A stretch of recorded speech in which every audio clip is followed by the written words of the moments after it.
కన్న కొడుకు కనికరు లేని కసాయిగా మారాడు. పేగు తెంచుకుని పుట్టినవాడే పగవాడే ఆస్తి కోసం కన్న తల్లిని రోడ్డుపై నిలబెట్టేస్తాడు. ఈ అమానుష ఘటన నెల్లూరు జిల్లా వరికుంటపాడు మండలం గువ్వాడి గ్రామంలో వెలుగు చూస్తుంది. చట్టం రక్షించాల్సిన లాయర్ వృత్తిలో ఉండి స్వయంగా తల్లిని ఇంటి నుంచి గెంటేసి ఇంటికి తాళాలు వేయటం స్థానికంగా కలకలం రేపుతోంది. 70 ఏళ్ల వృద్ధురాలైన నాగమ్మను తన పెద్ద కుమారుడు రామారావు పెడుతున్న చిత్రహింసలు తలుచుకుని కన్నీటి పర్యంతమైంది.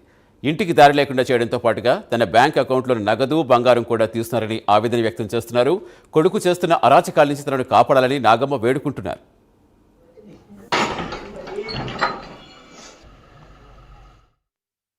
సంగిరెడ్డి నాగమ్మయ్య, అందరికీ నమస్కారము. తిరిగే కాడికి తిరిగిన నా పెద్ద కొడుకు రామారావు నన్ను గొంతు వేయలేని పని చేసిండు. సంపాదించింది మొత్తం తీసేసుకున్నాడు. నా భర్తనుంటే కొట్టి చంపేసిండు. వరికుంటపాడు పోయి ఉదయం పోయి సాయంత్రం 4 గంటల దాకా ఎండలో కూర్చున్నా కూడా ఎస్ఐని వరికుంటపాడు ఉదయం నుంచి రానియకుండా చేసి ఆపేసిండు. వరికుంటపాడు 10 మాటలు తిరిగిన, ఉదగిరి 10 మాటలు తిరిగిన, కావిలి 4 మాటలు తిరిగిన, నెల్లూరు 5-6 మాటలు తిరిగిన, ఆత్మకూరు 2 మాటలు తిరిగిన, ఎక్కడ నాకు న్యాయం అనేది చేయనీయకుండా చేస్తున్నాడు. అయ్యా పగవాళ్ళ గోడొద్దు. నెల్లూరు జిల్లాకు లోపల నా కొడుకు పెద్ద కొడుకు చేసే దారుణమా లేదు. ఉండటానికి ఇల్లు లేదు.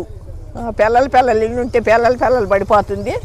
దారి ఉంటే బయటికి రావటానికే లేదు. గోడ గుండా ఎక్కి దిగి గెడ్లో గుండా రావాలా పోవాలా.